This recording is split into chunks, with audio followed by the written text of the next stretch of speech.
سورہ المجادلہ۔ ترجمہ: شروع اللہ کا نام لے کر جو بڑا مہربان نہایت رحم والا ہے۔ اے پیغمبر، جو عورت تم سے اپنے شوہر کے بارے میں بحث جدال کرتی اور خدا سے شکایت رنج و ملال کرتی تھی، خدا نے اس کی التجا سن لی اور خدا تم دونوں کی گفتگو سن رہا تھا۔ کچھ شک نہیں کہ خدا سنتا دیکھتا ہے۔ جو لوگ تم میں سے اپنی عورتوں کو ماں کہہ دیتے ہیں، وہ ان کی مائیں نہیں ہو جاتی۔ ان کی مائیں تو وہی ہیں جن کے بطن سے وہ پیدا ہوئے۔ بے شک وہ نامعقول اور جھوٹی بات کہتے ہیں، اور خدا بڑا معاف کرنے والا اور بخشنے والا ہے۔ اور جو لوگ اپنی بیویوں کو ماں کہہ بیٹھیں، پھر اپنے قول سے رجوع کر لیں، تو ان کو ہم بستر ہونے سے پہلے ایک غلام آزاد کرنا ضروری ہے۔ مومنو، اس حکم سے تم کو نصیحت کی جاتی ہے، اور جو کچھ تم کرتے ہو خدا اس سے خبردار ہے۔ جس کو غلام نہ ملے، وہ مجامعت سے پہلے متواتر 2 مہینے کے روزے رکھے۔ جس کو اس کا بھی مقدور نہ ہوا، اسے 60 مسکینوں کو کھانا کھلانا چاہیے۔ یہ حکم اس لیے ہے کہ تم خدا اور اس کے رسول کی فرما بردار ہو جاؤ، اور یہ خدا کی حدیں ہیں، اور نہ ماننے والوں کے لیے درد دینے والا عذاب ہے۔ جو لوگ خدا اور اس کے رسول کی مخالفت کرتے ہیں، وہ اسی طرح ذلیل کیے جائیں گے جس طرح ان سے پہلے لوگ ذلیل کیے گئے تھے۔ اور ہم نے صاف اور صریح آیتیں نازل کر دی ہیں۔ جو نہیں مانتے ان کو ذلت کا عذاب ہوگا۔ جس دن خدا ان سب کو جلا اٹھائے گا تو جو کام وہ کرتے رہے ان کو جتائے گا۔ خدا کو وہ سب کام یاد ہیں، اور یہ ان کو بھول گئے ہیں، اور خدا ہر چیز سے واقف ہے۔ کیا تم کو معلوم نہیں کہ جو کچھ آسمانوں میں ہے اور جو کچھ زمین میں ہے، خدا کو سب معلوم ہے؟ کسی جگہ 3 شخصوں کا مجمع اور کانوں میں صلاح و مشورہ نہیں ہوتا، مگر وہ ان میں چوتھا ہوتا ہے، اور نہ کہیں 5 کا مگر وہ ان میں چھٹا ہوتا ہے، اور نہ اس سے کم یا زیادہ مگر وہ ان کے ساتھ ہوتا ہے، خواہ وہ کہیں ہوں۔ پھر جو یہ کام یہ کرتے رہے ہیں، قیامت کے دن وہ ایک ایک ان کو بتائے گا۔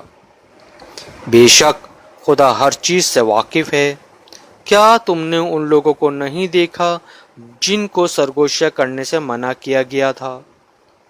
پھر جس کام سے منع کیا گیا تھا وہی پھر کرنے لگے، اور یہ تو گناہ اور ظلم اور رسول خدا کی نافرمانی کی سرگوشیاں کرتے ہیں۔ اور جب تمہارے پاس آتے ہیں تو جس کلمے سے خدا نے تم کو دعا نہیں دی، اس سے تمہیں دعا دیتے ہیں، اور اپنے دل میں کہتے ہیں کہ اگر یہ واقعی پیغمبر ہیں تو جو کچھ ہم کہتے ہیں خدا ہمیں اس کی سزا کیوں نہیں دیتا؟ اے پیغمبر، ان کو دوزخ ہی کی سزا کافی ہے۔ یہ اسی میں داخل ہوں گے، اور وہ بری جگہ ہے۔ مومنو، جب تم آپس میں سرگوشیاں کرنے لگو تو گناہ اور زیادتی اور پیغمبر کی نافرمانی کی باتیں نہ کرنا، بلکہ نیکوکاری اور پرہیزگاری کی باتیں کرنا، اور خدا سے جس کے سامنے جمع کیے جاؤ گے ڈرتے رہنا۔ کافروں کی سرگوشیاں تو شیطان کی حرکات سے ہیں، جو اس لیے کی جاتی ہیں کہ مومن ان سے غمناک ہو، مگر خدا کے حکم کے سوا ان سے انہیں کچھ نقصان نہیں پہنچ سکتا۔ تم مومنوں کو چاہیے کہ خدا ہی پر بھروسہ رکھیں۔ مومنوں، جب تم سے کہا جائے کہ مجلس میں کھل کر بیٹھو تو کھل کر بیٹھو کرو، خدا تم کو کشادگی بخشے گا، اور جب کہا جائے کہ اٹھ کھڑے ہو تو اٹھ کھڑا ہوا کرو۔ جو لوگ تم میں سے ایمان لائے ہیں اور جن کو علم عطا کیا گیا ہے، خدا ان کے درجے بلند کرے گا، اور خدا تمہارے سب کاموں سے واقف ہے۔ مومنوں، جب تم پیغمبر کے کان میں کوئی بات کہو تو بات کہنے سے پہلے مساکین کو کچھ خیرات دے دیا کرو، یہ تمہارے لیے بہت بہتر اور پاکیزگی کی بات ہے، اور اگر خیرات تم کو میسر نہ آئے تو خدا بخشنے والا مہربان ہے۔ کیا تم اس سے کہ پیغمبر کے کان میں کوئی بات کہنے سے پہلے خیرات دیا کرو ڈر گئے؟ پھر جب تم نے ایسا نہ کیا اور خدا نے تمہیں معاف کر دیا تو نماز پڑھتے اور زکوٰۃ دیتے رہو، اور خدا اور اس کے رسول کی فرما برداری کرتے رہو، اور جو کچھ تم کرتے ہو خدا اس سے خبردار ہے۔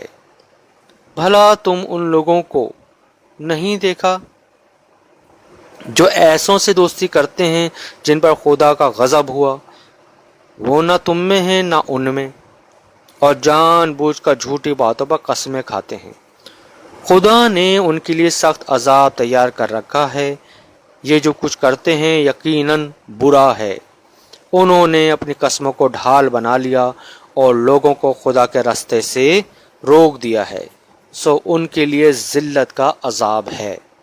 خدا کے عذاب کے سامنے نہ تو ان کا مال ہی کچھ کام آئے گا اور نہ ہی اولاد ہی کچھ فائدہ دے گی۔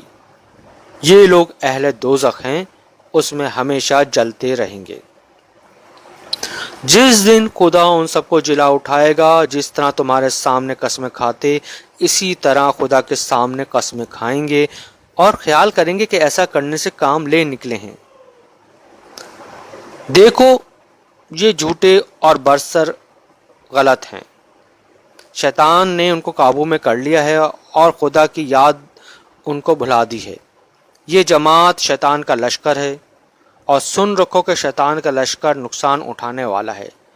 جو لوگ خدا اور اس کے رسول کی مخالفت کرتے ہیں وہ نہایت ذلیل ہوں گے۔ خدا کا حکم ناطق ہے